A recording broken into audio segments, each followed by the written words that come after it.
All right, good morning. Welcome back to the two-stroke turbo channel. Some claim this is the best channel on all the internet. Well, maybe just YouTube. We'll just go for that. This is my 1966 Renault Dauphine, and it failed spectacularly on its first Cars and Coffee a couple days ago, Saturday. Today's Monday. And what I do over the weekend, I did some stuff. I back flushed the radiator. I'm trying to figure out what's causing this thing to overheat. It doesn't have a thermostat. Normally there's a thermostat in line here, and I didn't see one. I was able to take the hose and blow through very easily back and forth between the upper and the lower radiator hoses. I did connect the heater core, thinking if nothing else it could create a heat sink and just hold more coolant. I also found that there's bleeder screws. Like right there, there's an upper bleeder screw and there's a lower bleeder screw on the heater core. And I wonder, I had that bypassed. I wonder if that was the reason for overheating on the highway. I don't know. I don't think I've blown a head gasket, at least not yet. There's no water in the oil, runs good, there's no smoke, there's no leaks. But I spent quite a bit of time trying to figure out how this cooling system works. If you look, there's another screw right there. I'll turn the laser red pointer on there. You can see that right there. I thought that was another bleed screw, but that's a grease screw or grease point for the water pump shaft. I did grease my tensioner. There's no adjustment to the belt. The belt runs off the cam. There's a belt on the front and a belt on the back. I created a bracket for my coolant opening or point of, I don't know. I gotta go drive this thing. Right now it's been sitting here idling for 20 minutes and the needle has barely even moved.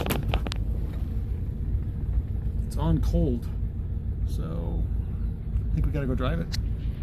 Do that here in a little bit. I'm going to get up on the rack and make sure the front of the radiator isn't occluded. I tried to get my hand around the back of the radiator, or the front of the radiator, through this hole here, and there was a bit of dirt and just debris on the front of the radiator. Maybe that was causing it to plug up at high speeds. I don't know. I did get some rust out. I've got to reattach this hose so it doesn't get stuck in the exhaust. I did blow a hole in my muffler on this trip. Sounds a little louder. Still runs good though. Thank goodness. Let's take this thing for a drive after we do some more repairs and inspections, and we'll see how this goes. All right, welcome back everyone. We're going to give Stella, our shop dog, a quick pat and a little scratch under the chin. She likes that.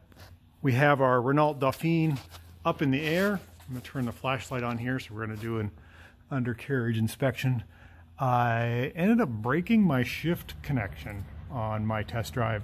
This test drive, or I should say going to that Cars and Coffee, showed a couple of the weaknesses. One, it overheated. Two, it blew a hole or multiple holes in the muffler right there.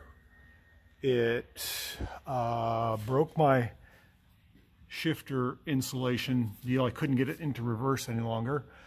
And then my e-brake didn't work. I had to make a piece of all thread that goes all the way up to here. I'm going to cut this off to get it correct. So now I have a working e-brake. I have my shifter working, and I'm hoping I got the overheating issue. So the radiator on this car, this is your transmission, engine's in the back, is right up in there. I've cleaned the whole face of the radiator with a soft brush, and I think that's good, but I don't know. It's got to get it back on the highway, I guess, to see. My heating ducts, in other words, how the heat gets to the front of the car, is through this. This is the intake duct, so it takes air from inside the cabin under the rear seat, goes up to the heater core, and then this one here, this more asbestos one, that's full of mouse droppings, I have disconnected. That goes up to the front of the car. I'm going to see if I can replace that today. I got some aluminum flex duct from Home Depot. This is no longer available, so I might be able to cut it off here and see what comes out, and then connect this duct all the way through this frame rail all the way to the front all the way up to that duct right there, and that's how you get your defrost. There's a fan in the back. Pretty cool design. Jeez, this car has given me a new insight into how much work goes into taking an old car and putting it back on the road. Yeah, that's life. I forgot to mention the one really great thing that taking this car on a 25-mile drive did is it loosened up all my wheels. I no longer have brake drag. I was hoping that would help. So all the wheels now are free and loose. Before, I don't know if you guys recall, I had quite an issue with getting the calipers to unstick. I just let the wheels roll free. It makes a big difference on a car that only has 32 horsepower. When you have brakes dragging, you can't go very far or very fast. Okay, so we're out driving the little Dauphine. Not at highway speeds because we're in a neighborhood, but the temperature gauge doesn't even move now. Barely moving. Been driving for about 10 minutes. I think I got to drive for a lot longer to get it to come up. Something's really changed, so I'm hoping that I fixed it. I think adding the couple more quarts of coolant to the system probably really helped, just having more volume. And it looks like it's going to rain. So, cleaning out the radiator, flushing out the radiator, cleaning out the radiator physically, adding some more coolant lines with a heater core, flushing that and bleeding the system. I don't know. Maybe that did it. Maybe not. I don't think I have a blown head gasket. At least I hope not. It's running good. Find out here in a little bit. Drive around for another 10 or 15 minutes. Okay, it's raining a little more. Trying to keep it revved up in third gear, about 30 miles an hour, 35. Temperature gauge is climbed a little tiny bit, but nothing. I think I gotta go back on the freeway. That's crazy, but I think that's the only way I'm gonna figure this out. All right, that's probably it for now. I'm gonna get out and check the temperature, but this gauge is really accurate. I know that's like 160 right now. Nothing really big to report. I'm so happy we're not overheating.